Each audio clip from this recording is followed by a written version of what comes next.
第80届联合国大会主席贝尔伯克担任主席后首次访华，他表示。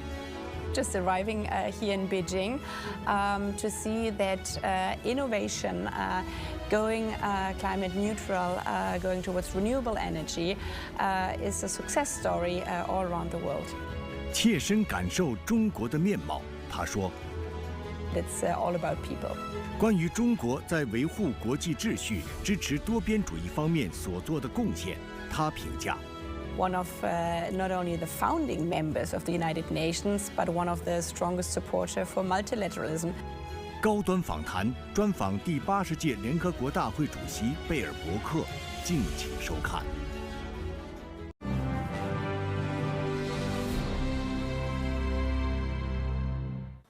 关注国际焦点，洞察世界风云。大家好，欢迎来到本期的高端访谈，我是邹韵。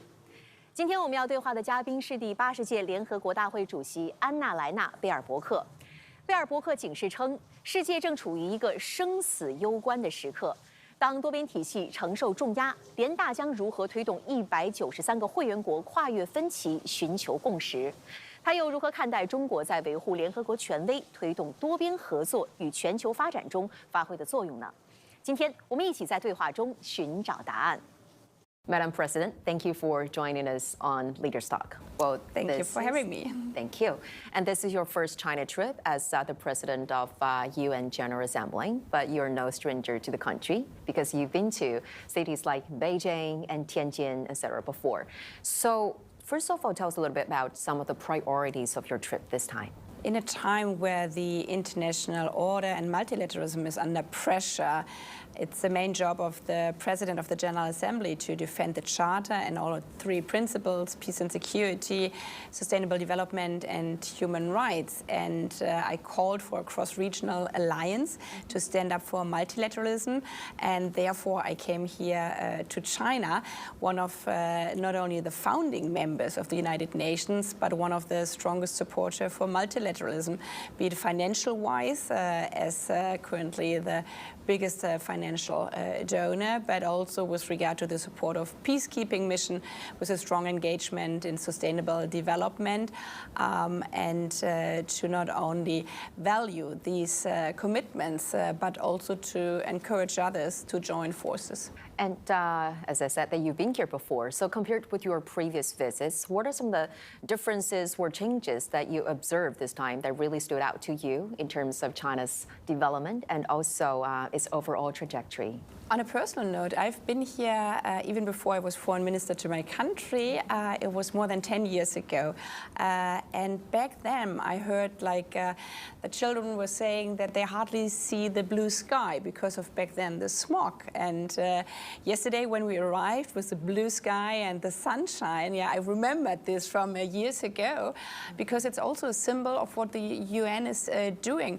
Climate protections, environment protection, the roadway towards renewable energy, that not only we protect the climate, but also the health of people, and literally that children can see, especially also in big cities, the blue sky again. And this was also like this positive sign of hope, just arriving here in Beijing, to see that innovation, going climate neutral, going towards renewable energy, is a success story all around the world. And actually the blue skies here in China, we see it quite often, and the air quality and the overall environmental protection has been greatly improved. Yeah. You jogged early this morning, so maybe again you see the blue sky, and what else did you see? Yeah, and I mean it was just lovely because being here now in spring, not too hot, but also the blossoms everywhere in the city. And I think last time I was here like 2 years ago, you also see all these new developments going on. And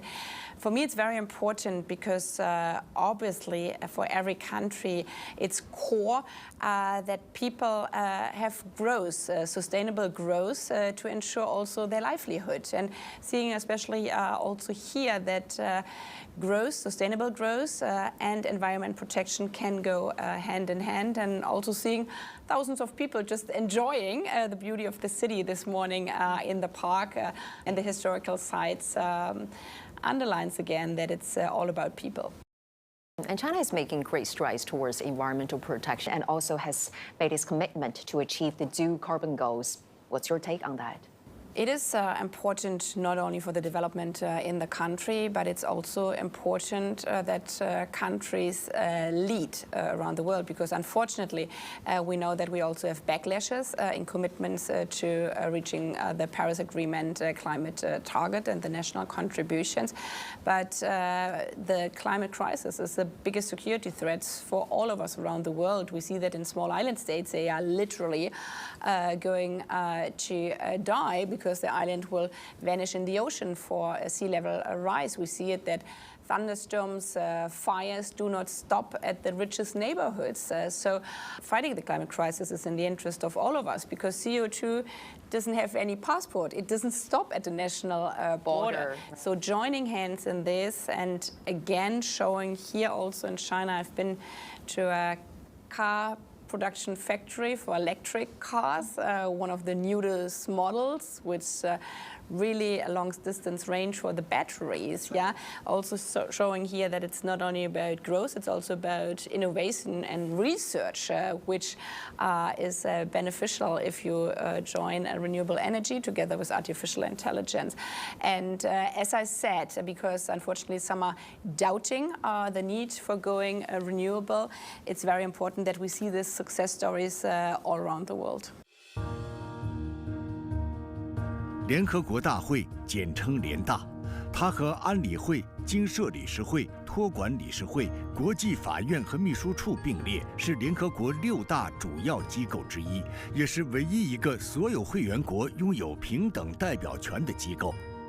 193个会员国各有1票。作为联合国主要审议、监督和审查机构，联大每年9月至12月在纽约联合国总部举行常规会议。在其中的一般性辩论环节，各国领导人登台阐述立场。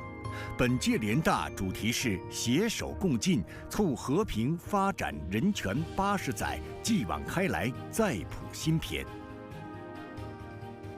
Many of the viewers, they are familiar with Secretary General of the United Nations, but might be less so with your position. So tell us just very briefly, what does your job as the president of UNGA actually involve? It's only one term, and this is why people hardly know it. But the General Assembly, which I'm holding right now, the position, is overview the whole membership.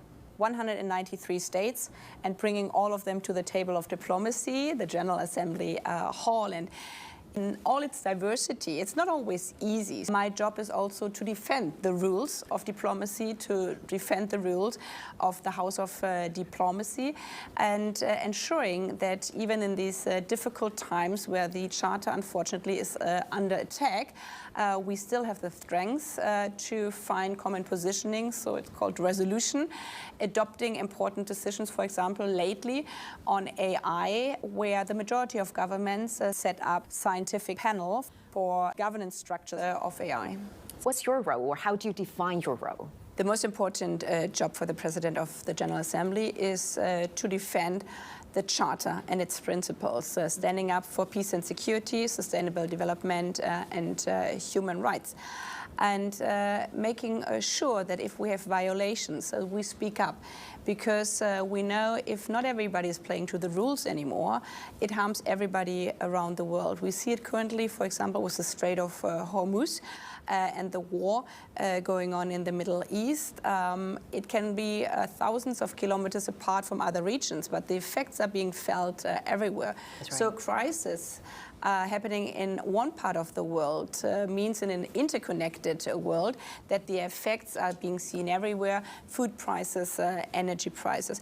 And furthermore, we have the 80th session of the General Assembly, so right. This means 80 years since the creation of the United Nations. Normally it would be a time for celebration, but given the global challenges, this is especially a time for recommitment to the values and principles and reforming the United Nations, because after 80 years, this House of diplomacy needs an update and refresh. So we're in the midst of a deep reform called UN80, making the UN more efficient, more agile, and especially the work on the ground of the different agencies like the World Food Programme, the World Health Organization, UNICEF, more coherent, that we can really deliver for the people on the ground, because we promised them with the Sustainable Development Goals and the Agenda 2030 that we will ensure education for every girl and every boy, that we bring people out of poverty, that we have access for clean drinking water for everybody.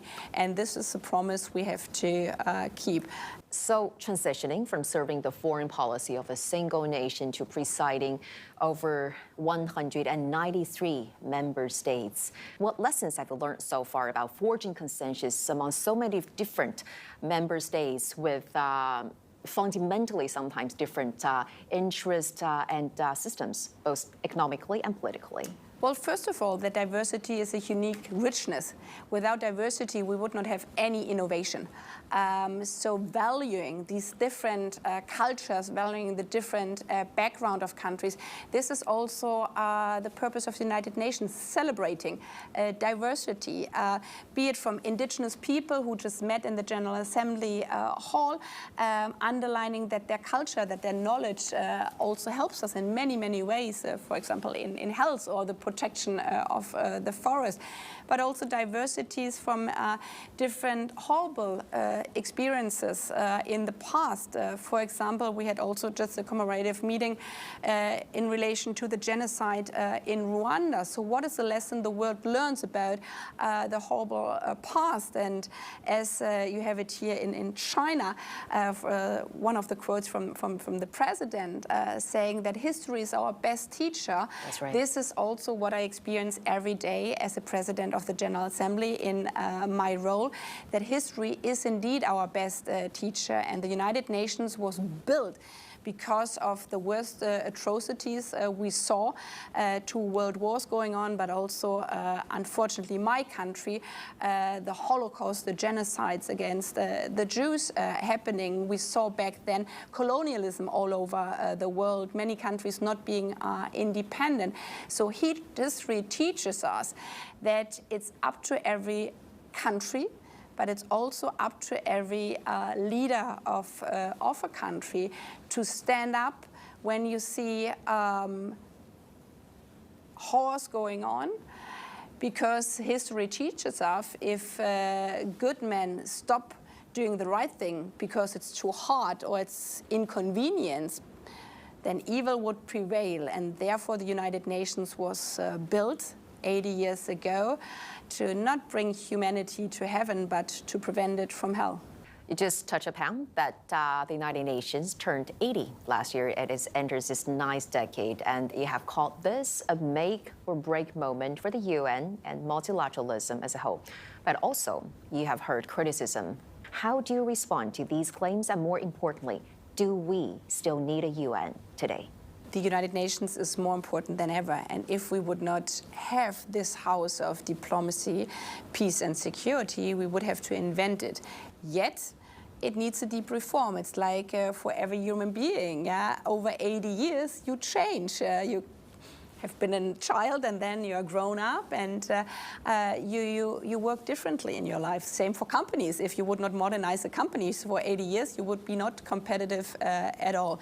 So the reform of United Nations is in the interest of the whole international community, and this is why I also call on member states, on governments, also here in China, to engage in this reform process. On the other hand, for those who try to weaponize this reform and also some of the shortcomings, I have a clear message.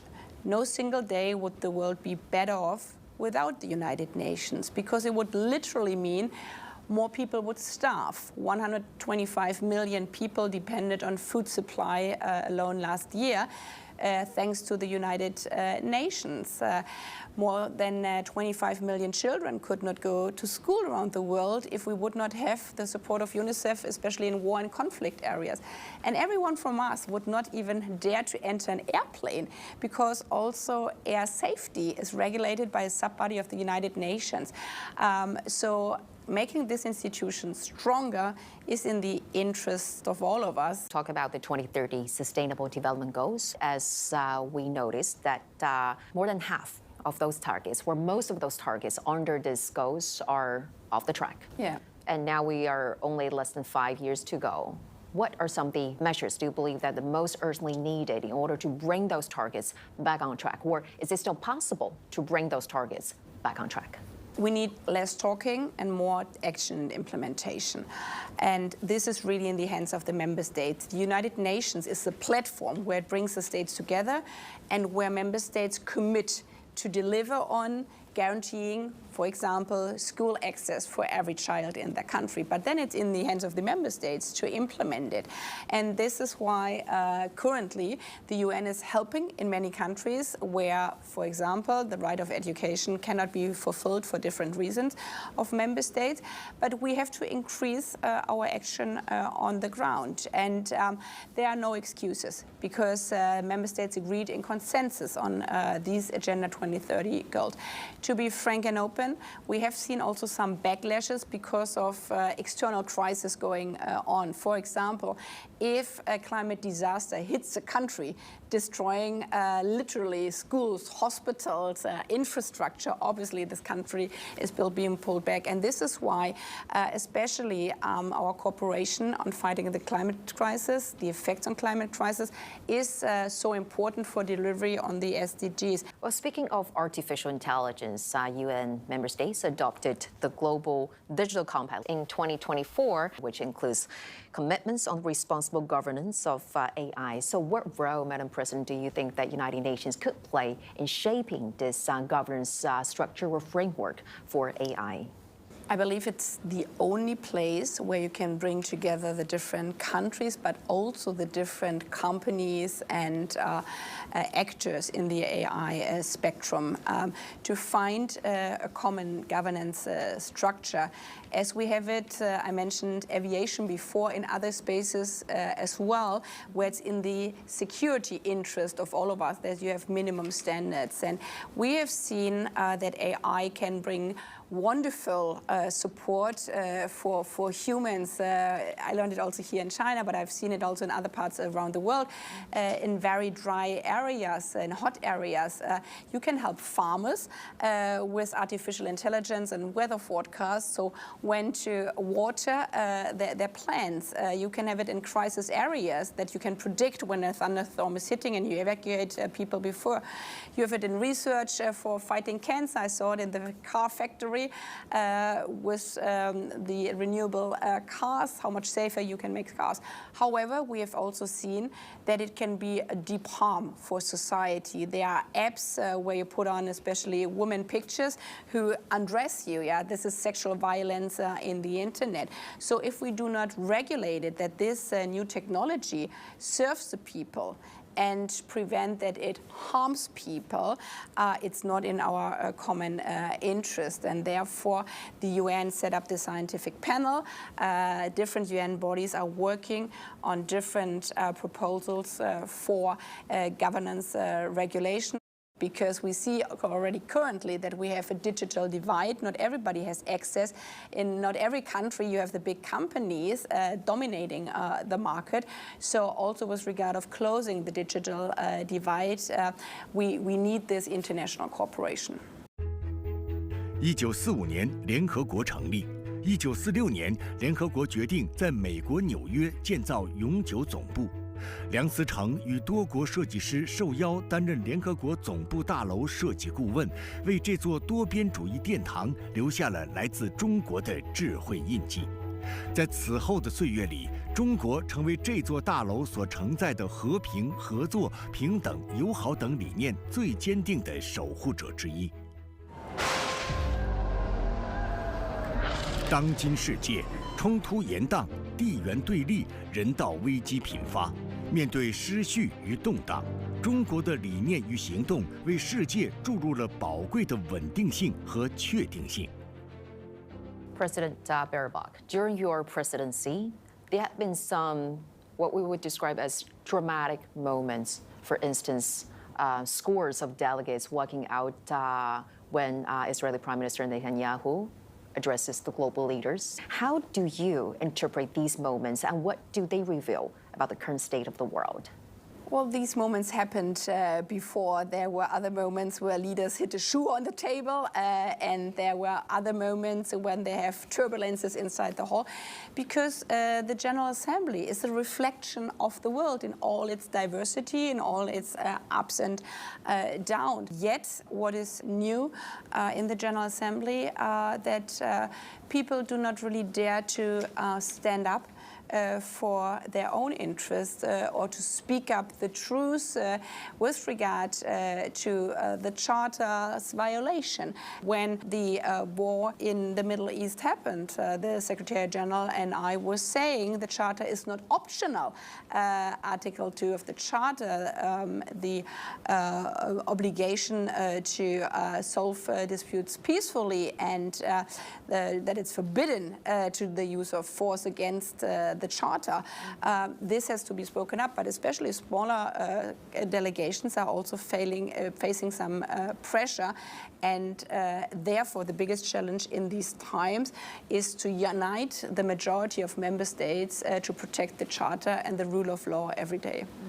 Chinese President Xi Jinping has said that China will always be a trustworthy partner of the United Nations. So how do you assess the contribution of China in safeguarding international order and also supporting multilateralism? It's key because permanent members of the Security Council, they do not only have a right of veto, they also have a responsibility and an obligation to uphold the Charter. This is what the founding fathers and a few mothers intended to. So the role in the Security Council to really defend peace and security, to not have double standards. If one country invades a country or if another country invades a country, they are China, like the other P5s, are key. And with China's strong commitment, as I said in the beginning, for peacekeeping, for example, supporting peacekeeping missions financially, but also with seconding peoples. This is a strong commitment for the Charter. Standing up for the Sustainable Development Goals, China is leading in this process.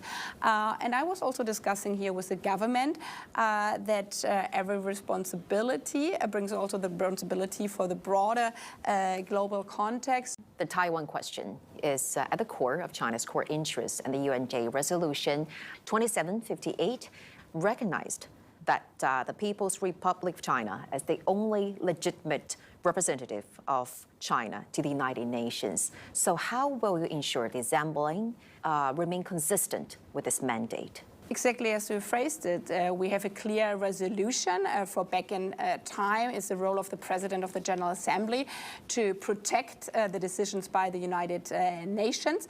Also in regard of with the People's Republic of China being the only legitimate representative in the United Nations. So and this counts for all the resolution being passed in the General Assembly, that I have to ensure that these resolutions are being followed.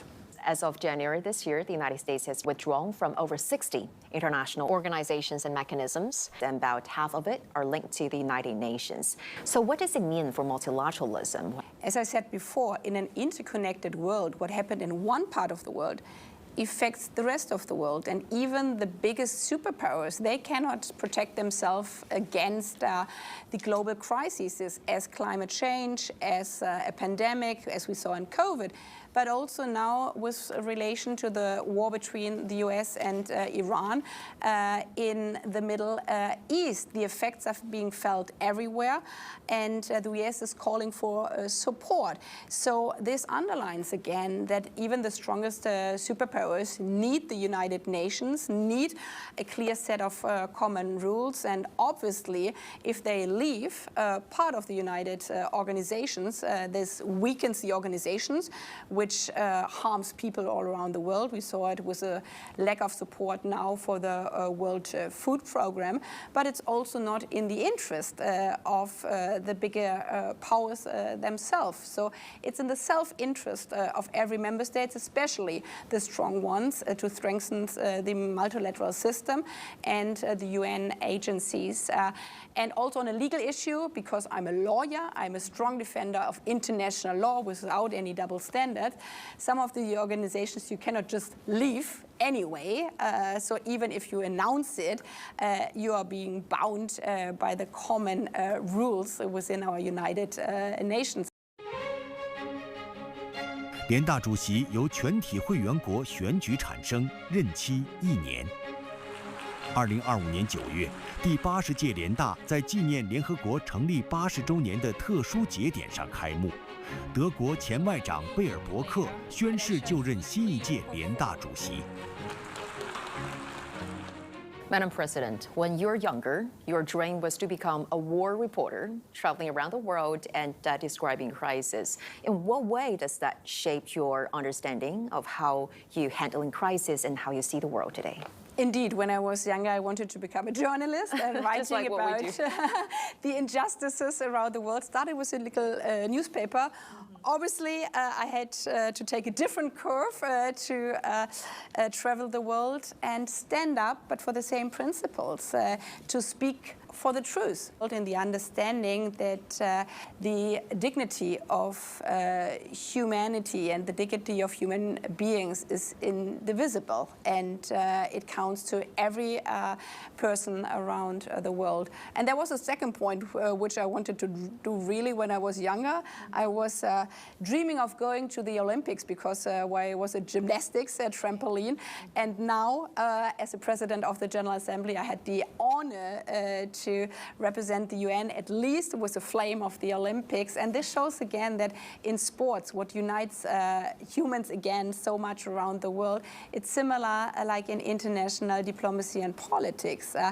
If you're not playing to the rules, you can never be the best person, the champion in a sport competition because you're out of the game. And I think this should be a good remembrance these days that we are indeed, be it in personal life, in a family, in sports, but also in international relations, always better together. Madam President, thank you so much for your time today and also for sharing with your insights. Many thanks. Thank you for the invitation. Thank you.